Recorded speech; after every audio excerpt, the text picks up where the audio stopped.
And a related problem is how do I use random samples to compute the means? This is also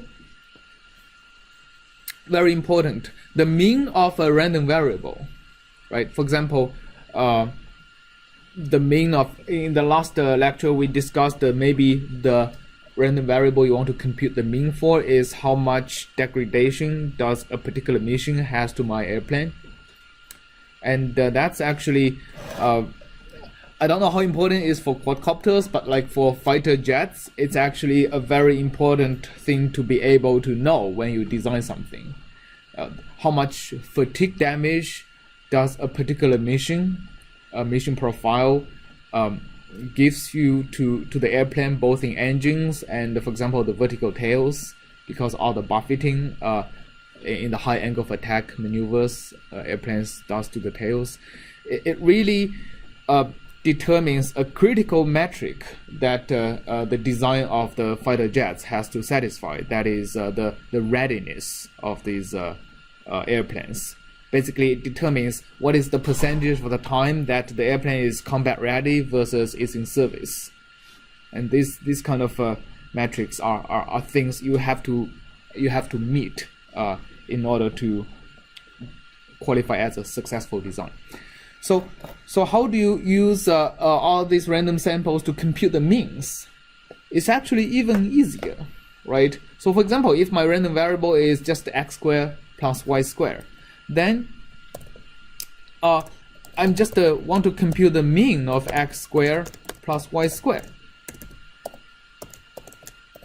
And that gives me the mean of these random variables. And again, this mean of these random variables are uncertain. The accuracy critically depends on the number of samples you use. Right, so again, we want to be able to figure out how many samples do we need to compute a result to reasonable accuracy. The interesting thing is that the answer to these two questions are actually exactly the same answer, because just to look at how we compute the failure probability. It's the sum is basically the count of how many has failed divided by the total number, which is exactly the same as, so whatever this is exactly the same as the mean of failed. Oh, here it's all zero. But like if you think of the definition of the mean, it's basically the sum divided by the total number, which is the same, right?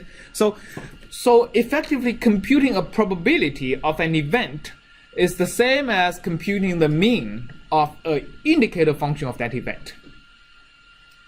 The indicator function is basically 1 if that event happened, or 0 if that event did not happen.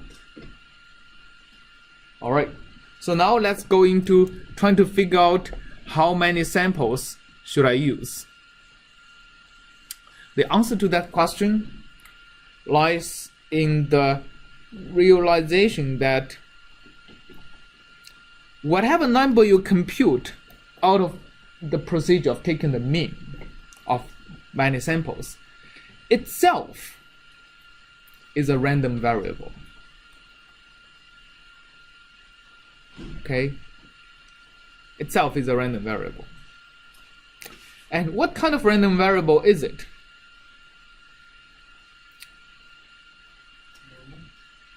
Normal? Why normal? Because some are independent random variables. Yes. So if the random variables are actually independent to each other, this sum or the mean is actually, right, performing a superposition of many independent random variables. So there is very good reason to believe that if you have taken enough samples,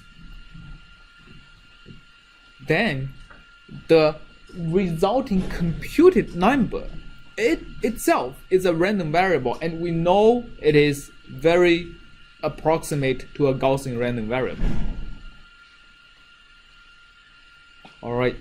Okay, good. So now we know that the answer we are getting is not deterministic, right, using Monte Carlo method. The answer we are getting is actually a realization of the random variable. The remaining question is, if it's a Gaussian random variable, it can be characterized by two numbers. Which are the two numbers? The mean and standard deviation, right? So that gives us two questions. One is, how does the mean of the answer you are getting differ from the true answer? And the true answer is the answer as you are taking infinitely many samples, right? That's the true answer. So with a finitely many samples, how does the mean differ from the true answer? So that question is the question of bias. So if the bias means when you're using Monte Carlo method, the answer is a random variable, and the difference between the mean of that answer random variable and the true answer is what's called the bias. And bias is important because it characterizes if you are able to perform the Monte Carlo procedure for many times. Is the average of these many times realization of the Monte Carlo method differ from the true answer or not? So that's the bias. And then you have the standard deviation, or the variance, which is the square of the standard deviation. The variance determines if you perform the same procedure for many times, how different these different outcomes are going to be. And the true error of your Monte Carlo method has to take into consideration of both the bias and the variance. Usually both the bias and variance relate. It's kind of an inverse proportional to some extent to the number of samples you're taking. So the more samples you're taking, the less bias you have and the less variance you have. And your task of figuring out how many samples to take is like solving an inverse problem. You first have to know how accurate you want the answer to be. And then you choose a certain number of samples and estimate what's the expected bias and variance if I use that many samples. And is the estimated bias and variance acceptable or not acceptable? If not acceptable, increase the number of samples. So let's just take our failure probability, this as an example, to figure out if I use the milling samples, what's the bias and what's the variance. All right.